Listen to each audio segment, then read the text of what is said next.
안녕하십니까, 정서영입니다. 제1강은 기후변화와 국제협력의 역사입니다. 요즘에 우리 주변에 기후가 너무나 이상해져서 다들 고생하고 계시는데, 이거는 우리 대한민국의 문제뿐만 아니라 전 세계에서 일어나는 문제들입니다. 그러면 이런 지구사회는 어떻게 해서 기후변화에 함께 대응을 해왔을까요? 왜 이런 날씨가 계속될까? 이런 것들을 항상 궁금하게 생각을 하실 겁니다. 여름은 더 덥고 겨울은 갑자기 춥고 짧아지고, 기후변화는 우리 삶 속에서 이미 진행 중입니다. 이제는 우리나라는 더 이상 사계절이 뚜렷한 그런 기후를 가지고 있는 금수강산이다, 이런 말을 하기에도 좀 적절치 않아졌습니다. 우리 모두의 문제이고, 이거는 우리에게 위기로 다가오고 있습니다. 이러한 기후변화 문제는 우리나라에서만 또는 지역의 문제만 아니라 국제사회 전체의 문제입니다. 그 이유는 바로 온실가스를 배출하게 되면 그 온실가스는 우리 머리에만 남아있는 것이 아니라 CO2가 이산화탄소가 배출이 되면 그 이산화탄소는 지구사회 전체 대기체계에 바로 영향을 주기 때문에 저 멀리 남아공에 있는 기후체계도 같이 동시에 영향을 줍니다. 따라서 온실가스는 국경을 넘는 그런 문제라고 생각할 수 있습니다. 이것은 무슨 말이냐면 하나의 나라만 열심히 노력을 한다고 해결되는 것이 아니라 전 세계가 함께 대응을 해야지만 해결이 가능한 문제라고 할 수가 있겠습니다. 다시 말씀드리지만 우리나라의 배출이 지구사회 전체에 영향을 끼치니 우리가 잘 살기 위해서, 우리가 안전하기 위해서 하는 것뿐만 아니라 지구 공동체 전체가 다 잘 살기 위해서, 반대로 다른 나라도 그 나라 자체만 위험에서 벗어나는 것이 아니라 대한민국이 잘 안전하게 그렇게 성장을 하고 지내기 위해서는 같이 노력을 해야 되는 그러한 문제가 기후변화 대응의 문제가 되겠습니다. 이러한 기후변화 문제를 다루는 데 있어서 가장 중요한 것이, 그러면 어떤 문제로 인해서 이렇게 기후변화가 얼만큼 영향을 줄 수 있는지, 그럼 그것이 어떻게 우리가 해결할 수 있는지, 이런 방법들을 좀 알아야 될 것 같은데, 그런 것들은 모든 것들이 과학적인 연구 또는 과학적인 사고에서 나온다고 할 수 있습니다. 그렇기 때문에 유엔은 1988년에 이런 기후변화의 원인과 영향에 대한 과학적인 분석을 하는 국제기구를 하나 설립을 했는데, 여러분들이 많이 들어보셨을 IPCC가 바로 그 국제기구입니다.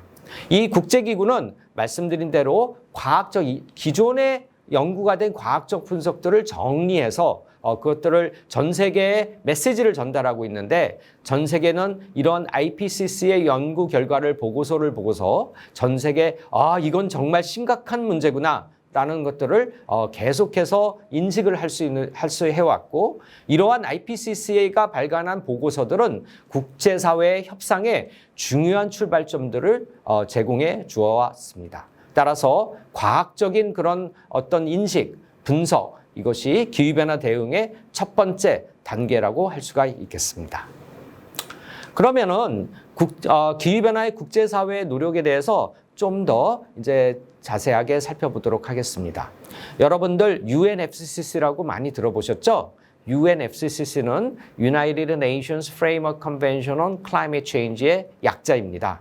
이 1992년에 여러분들 많이 들어보셨을 지구사회에서 당시에 최대 환경정상회의로 불리었던 리우 환경회의에서 생물 다양성 협약, 사막화 방지 협약과 함께 세계의 중요한 국제 환경 조약의 하나로서 채택이 되었습니다. 이렇게 채택이 된 UNFCCC는 여기서 프레임워크 컨벤션이라는 거 보시겠지만 일반적인 원칙들을 담고 있습니다. 왜 일반적인 원칙밖에 못 담았느냐? 기후변화에 대한 심각성을 인지하기 시작한 게 국제사회에서 얼마 안 됐기 때문에 구체적인 어떤 대응책을 마련하기에는 아직은 시간이 부족했고, 그렇지만 국제사회가 알고 보니 기후변화가 굉장히 심각하게 우리에게 다가오고 있었기 때문에 바로 국제사회 협력을 시작하게 돼서 할 수 있는 걸 우선 하자. 이런 측면에서 일단은 일반 원칙을 담았다고 볼 수가 있습니다. 여러분들 국내 사회에서도 기본적인 국내 사회를 운영하기 위해서는 헌법이 있죠. 헌법은 지고한 그러한 위치를 갖습니다마는 헌법에만 기초를 두고서 사회의 모든 문제를 해결할 수 있는 건 아닙니다. 따라서 법률을 만들고 규칙을 만들고 이렇게 하지 않습니까? 국제사회도 똑같습니다. 이 UNFCCC, UN 기후변화 협약이 기본적인 원칙을 담고 있다면 거기에 대한 구체화 작업이 필요할 텐데 좀 더 구체적인 국내사에서 보면 법률에 해당하는 것들을 작업을 한 것이 바로 1997년에 채택이 된 교토의정서입니다. 이 교토의정서는 당시에 국제사회가 처음 시작을 했고 그다음에 선진국 그룹은 좀 더 능력이 좋았지만 개도국은 어찌할 바를 전혀 몰랐고 개도국의 과학적인 결과를 이렇게 보니까는 대부분들이 당시만 하더라도 선진국이 산업혁명 이후에 배출한 것 때문에 이렇게 됐다고 생각하니 여러 가지의 정치적인 상황을 고려를 해가지고 처음에는 일단 할 수 있는 게 뭔가 국가들 사이에 논의를 했고 따라서 선진국에만 법적 감축 의무를 부과를 하기로 했습니다. 이렇게 해서 아주 어렵게 1997년에 교토의정서가 만들어졌는데 알고 보니까 미국이 이 교토의정서 채택에 어떻게 보면 굉장히 주도적인 역할을 했었었는데 미국이 그만 탈퇴를 해버렸습니다. 그거는 미국의 의회에서 어떤 이런 국제 조약이 너무 미국의 국민들에 대해서 부담을 많이 준다는 이유로 해서 이게 비준 동의를 해주지 않았기 때문에 그렇습니다. 따라서 아까 말씀드린 선진국만 일단 하다 보니까 개도국에게는 아무런 의무를 주지 않았습니다. 우리나라만 하더라도 지금 1992년 UNFCCC 채택이 된 이후에 한 번도 개정 자격이 없었기 때문에 초기에 선진국, 개도국을 나누는 그룹에 있어서 당시만 해도 우리는 개도국에 속해 있었기 때문에 여전히 개도국입니다. 그리고 여러분들 잘 아시지만 전 세계에 가장 온실가스를 배출을 많이 하는 중국의 경우에도 당시에도 개도국, 지금도 개도국 되어 있는데 이런 개도국들이 참여를 안 한다면 여러분들 이 UN 체제가 실효성이 있을까요? 당연히 없을 것이고 97년 이후에 점점 개도국들이 급속도로 성장을 하고 선진국들은 경제가 어려워지기도 하고 그다음에 국내적인 사정이 있기도 하고 그렇게 되기 때문에 실효성이 대단히 약화가 됐었습니다. 그래서 이걸 한마디로 말하면 규칙은 있었지만 모두가 따르지 않는 그런 결과를 만들어내고 말았죠. 아주 쉽게 말씀드리면 밖에서 보니까 멋있는 집은 있는데 안에 문 열고 들어가 보니까 아무도 안 사는 집입니다. 그게 정말 제대로 된 집으로서 기능을 하고 있을까요? 당시에 이런 큰 문제점들이 제기가 되었던 겁니다. 따라서 이러한 문제점들을 극복을 하기 위해서 파리 협정이 현재는 새로운 체제로서 이러한 문제점들을 다루고자 그리고 좀 더 효과적으로 기후변화 문제를 해결하고자 지금 역할을 하고 있는 것입니다. 앞으로 여러분들께 파리 협정의 자세한 내용에 대해서 계속 말씀을 드릴 것이지만 오늘 간단하게 이런 국제 대응의 역사 차원에서만 간단히 말씀을 드려보면 파리 협정의 특징 중에 하나가 모든 국가가 여기서 모든이니까 무슨 말이죠? 선진국가, 개도국, 공이 자발적이에요. 그 말은 무슨 말이냐면 대개는 조약하면은 의무 강제를 생각하시는데 이거는 자발성의 기초를 두고 있습니다. 이런 자발적으로 감축 목표를 포함한 어떤 자기의 기후변화 대응 계획 NDC를 국제사회 UN에 제출을 하는 것입니다. 이렇게 제출을 한 다음에 투명성에 기반을 해가지고 어떻게 투명성이라는 건 뭐냐면은 거기에 대해서 이 제출된 것이 제대로 됐는지 정확한지 그리고 이런 것들이 잘 반영이 되고 있는지 효과가 어떻게 어떤 그런 절차적인 어떤 검증을 한다고 볼 수가 있겠죠. 혹시 속인 거는 없으시죠? 이런 것들도 검사를 하고 이런 투명성 기반의 새로운 협약 구조를 만들었습니다. 즉 이게 쉽게 말씀은 무슨 말이냐면 교토의정서에서는 할 수 있는 만큼 줄이자는 것들이 적었어요. 왜냐하면 이 교토의정서가 정하는 대로 선진국들 입장에서 막 강제적으로 우리를 시키네 이런 반감이 있었고 개도국들은 할 수 있는 게 있었는데 할 필요가 없었어요. 그러니까 아무 효과가 없었는데 이제는 선진국과 개도국 모두 할 수 있는 만큼 줄이고 그리고 그걸 공개를 하자는 것입니다.